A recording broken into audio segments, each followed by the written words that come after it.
Padre, gracias por haber venido a Zacapa, por lo que nos está enseñando. Yo tengo una duda, Padre. La Biblia dice que hay que predicar y entre las cosas que les dicen los apóstoles, que también hay que curar. Y al estar escogiendo uno el canal de televisión católico, por supuesto, uno ve canales de los hermanos protestantes que están insistiendo mucho en la sanación y los católicos no insistimos en eso. Entonces, yo tengo también duda, Padre, si es que en realidad sanan o están poniendo gente dando testimonios de que están sanados y que nos están engañando. Esa duda tengo, Padre. Bien, debo decirle que las dos cosas están sucediendo. Las dos cosas están sucediendo. Hay muchos pastores que están haciendo obras de teatro por esos canales, haciéndole creer a la gente que lo están sanando y están pagando a esa gente para que se hagan pasar por enfermos. Eso está sucediendo. Y hay otros que puede ser que se realicen los milagros, porque los milagros existen. Pero lo que tiene que saber es que la Biblia presenta que usted nunca debe saber o tener como norma, voy a saber cuál es la iglesia de Cristo en donde se hagan milagros. No, porque la Biblia presenta que los que crean en Cristo harán milagros y los que crean en Satanás harán milagros. Entonces, ¿cómo hace usted para saber cuáles son los milagros hechos por Dios? En segunda de Tesalonicenses capítulo 2 versículo 9 dice que hay gente que hará milagros por el poder de Satanás. Escúchenlo. Al presentarse este sin ley, con el poder de Satanás hará milagros. ¿Cómo va a hacer usted para saber quién hizo el milagro? Porque dice en la Biblia que con el poder de Satanás hará milagros. Por eso usted no debe ver si hacen milagros o no hacen milagros. Para usted y yo poder distinguir cuál es la iglesia verdadera, no se trata de buscar milagros, porque Satanás hace milagros para engañar a la gente. Para poder saber cuál es la iglesia de Cristo, es necesario que usted y yo analicemos la doctrina que enseña esa persona. Segunda de Juan, capítulo 1, versículo del 9 en adelante, para que usted se dé cuenta que hay que examinar la doctrina para saber si viene de Dios o no viene de Dios. Escuchen. El que se aventura y no permanece en la doctrina de Cristo, y no permanece en la doctrina de Cristo, aunque haga milagros, no posee a Dios. No posee a Dios. Entonces los milagros son a través del diablo. Una persona que no traiga la doctrina de Cristo no posee a Dios, pero puede hacer milagros con el poder de Satanás. ¿Cuál es el error? Que los católicos dicen, los evangélicos esos son de Dios porque hacen milagros. Pero usted sabe de quiénes son los milagros. Vamos a analizar la doctrina. Repítalo de nuevo. El que se aventura y no permanece en la doctrina de Cristo, no posee a Dios. Siga. El que permanece en la doctrina, ese posee al Padre y al Hijo. Aunque no haga milagro, ese posee a Dios. Siga. Si alguno viene a ustedes, Si alguno viene a ustedes y no trae esta doctrina, aunque haga milagros, no lo reciban en sus casas, no lo reciban en la casa. Si no trae la doctrina, no lo reciban en la casa. Entonces los protestantes le hacen creer que lo más importante en la iglesia es que haga milagros. Ahora los pentecostales dicen, no, lo más importante es que hablen en lenguas. Pero ¿qué dice la Biblia? 1 Corintios 12, 27, que es lo más importante para usted y yo saber cuál es la iglesia de Cristo, cuál viene de Dios. Vamos a ver qué debe haber en primer lugar. Si hay que ver en primer lugar los milagros o si hablan en lengua, ¿qué hay que ver en primer lugar? Vamos a escuchar. Ustedes son el cuerpo de Cristo y cada uno en su lugar es parte de Él. En primer lugar están los que Dios hizo apóstoles en la iglesia. En la iglesia, para saber cuál es la iglesia, en primer lugar usted tiene que ver que sean apóstoles, que no vengan por su propia cuenta, que no hayan fundado su propia iglesia, que no se hayan nombrado ellos mismos pastores, sino que vengan desde los apóstoles. En primer lugar, que sean apóstoles. Segundo lugar. En segundo lugar, los profetas. Profetas, que vengan a predicar la palabra de Dios como Dios la manda, sin cambiarla, porque si la cambia son falsos profetas. Tercer lugar. En tercer lugar, los maestros. Los maestros, que nadie puede interpretar las escrituras por su propia cuenta. Para eso están los maestros. Después, ya acabaron los lugares. Importante, el primer lugar. Importante, el segundo lugar. Importante, el tercer lugar. Ahí nos dice, en primer lugar Dios puso en la iglesia los milagros. En primer lugar Dios puso en la iglesia el don de lenguas. No, eso no está en primer lugar. En primer lugar está que Dios puso una jerarquía dentro de la iglesia, unos coordinadores, unos líderes, unos encargados de la comunidad.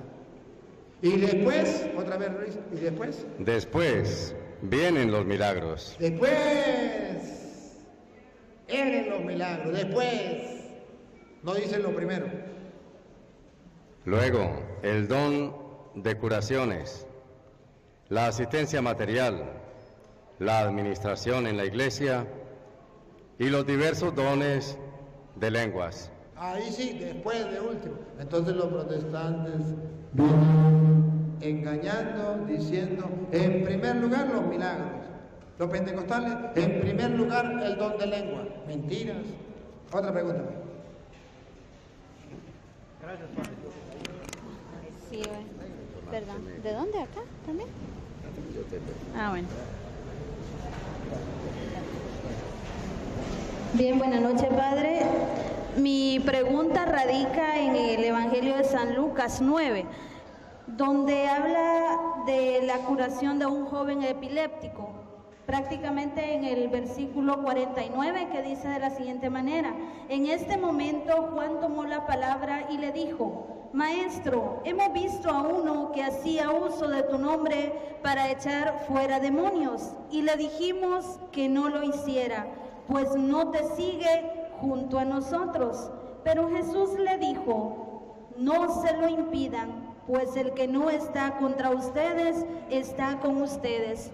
Mi pregunta es, en base a eso, he escuchado de predicadores católicos que ese versículo se refiere a los hermanos esperados, a los protestantes. Vamos a examinarlo. Vamos a examinarlo, a ver si se refiere a ellos. Vuélvamelo a leer despacio. Pongan la lupa para ver si esos predicadores católicos lo están haciendo bien. Pongan la lupa a ver si se refiere a los protestantes. Va. En este momento, Juan tomó la palabra y le dijo: Maestro, hemos visto a uno que hacía uso de tu nombre para echar fuera demonios. Hasta ahí, ese predicador tiene la razón y dice: oh, sí parece ser los evangélicos, porque ellos expulsan demonios en el nombre del Señor. Hasta ahí, parece que son ellos. Siga. Y le dijimos que no lo hiciera. Y entonces los católicos no se lo pueden prohibir. Hasta ahí va bien el predicador. Hasta ahí va bien. Pues no te sigue junto a nosotros. Pues no anda con nosotros. Son evangélicos. Hasta ahí ese predicador está bien. Siga. Pero Jesús le dijo, Jesús le dijo, no se lo impidan, no se lo impida. Hasta ahí ese predicador va bien. pues el que no está contra Aquí ustedes, sí pongan la lupa. Cuando el predicador se equivocó, repítalo. pues el que no está contra ustedes, está con ustedes. Vamos a ver si son los evangélicos o no. ¿Los evangélicos están en contra de nosotros? Entonces no se refiere a los evangélicos. Se refiere a otras personas que expulsan demonios en nombre de Cristo, pero que no están en contra de nosotros. Los que estén en contra, eso sí no. Jesucristo advirtió, léalo de nuevo. Pero Jesús les dijo, no se lo impidan, ¿A quiénes no se lo impidan? A los evangélicos no se trata a los evangélicos. ¿Cómo les muestro que no son los evangélicos? Por lo que viene. pues el que no está contra ustedes, Esos no pueden ser los evangélicos. A lo que Jesús está diciendo no se lo impidan. Porque los evangélicos están en contra de nosotros o no. Y Jesús dice, a los que no estén en contra, no se lo impidan. A los que están en contra, sí se lo impidan. Sí, a los que están en contra. Repítalo. Jesús le contestó, no se lo impidan, pues el que no está contra ustedes, está con ustedes. si los protestantes están a favor de nosotros, está con nosotros, no hay que impedírselo. Pero si están en contra, no están con nosotros. ¿Ve que a los predicadores les falta gustar la Biblia? Otra pregunta. Buenas noches. Buenas noches. No. Noches, padre. Disculpe, ¿por qué los párrocos no pueden tener esposas? No le entendí. ¿Por qué los sacerdotes no pueden tener esposas? ¿Por qué los sacerdotes no pueden tener esposa? Porque en la Biblia está escrito en 1 de Corintios capítulo 7, versículo 32, que cuando el hombre se casa, ya no le puede servir al Señor con libertad y plenamente. Escuche, 1 de Corintios capítulo 7, versículo 32. Oiga. Yo quisiera verlos libres de preocupaciones. Yo quisiera verlo libre de preocupaciones. Escuche lo que viene. El que no se ha casado se preocupa de las cosas del Señor Por eso no se casa el sacerdote. El que no se ha casado se preocupa de las cosas del Señor. Siga. y de cómo agradarle. No así el que se ha casado, El que se ha casado, no. ¿Por qué? pues se preocupa de las cosas del mundo y de cómo agradar a su esposa, y está dividido. Ahí está la explicación. Gracias. Otra preguntita. Buenas noches, padrecito. Yo Buenas quiero noches. que me diga de qué, Luis, si quiere, versículo hagamos una es cosa. nuestra Póngale fe. este doble.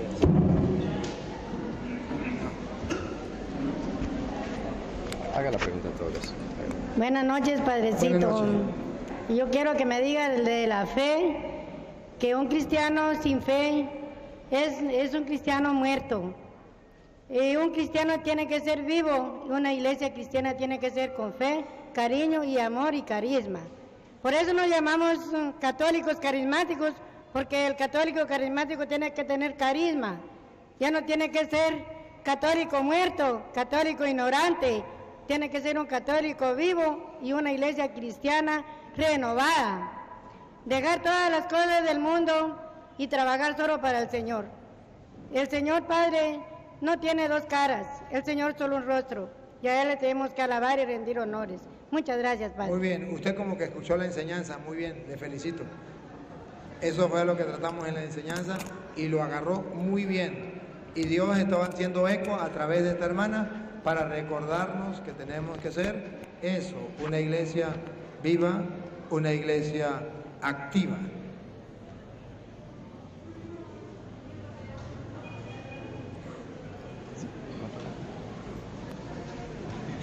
Para enfocarnos.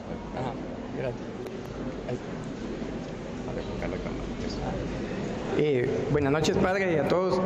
Mi pregunta es la siguiente. Últimamente, pues, desde hace algunos años para acá, Acérquese más al micrófono. desde hace algunos años para acá, dentro de la Iglesia Católica han surgido grupos o congregaciones que están utilizando mucho la danza. O sea, danza, he oído de danza eucarística, y también hay algunos otros grupos que hablan de que cuando danzan, pues sienten el Espíritu Santo y todo eso de la unción, ¿verdad? Yo antes, pues en algún tiempo yo solo lo miraba en algunos grupos protestantes, ¿verdad? Sin embargo, ahora me entra un poco la curiosidad de preguntarle, aprovechando aquí su presencia,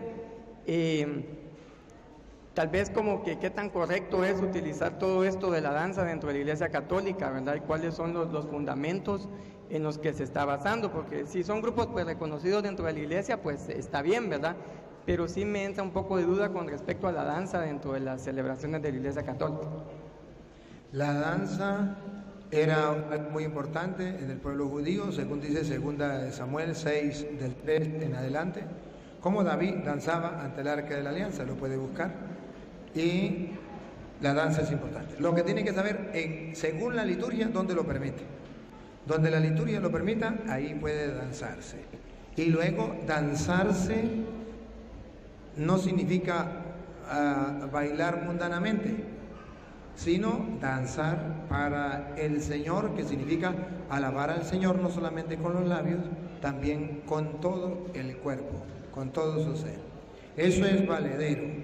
Lo que no es valedero es que en todas las canciones de la misa metan la danza. Se podría, en algunas partes donde se arregla la danza, podría ser al comienzo de la misa una danza, antes de comenzar la Santa Misa. Eso es posible. O incluso a veces cuando van llevando la ofrenda, la van llevando danzando al Señor, que es lo normal donde he visto que integran en la liturgia dentro de la iglesia.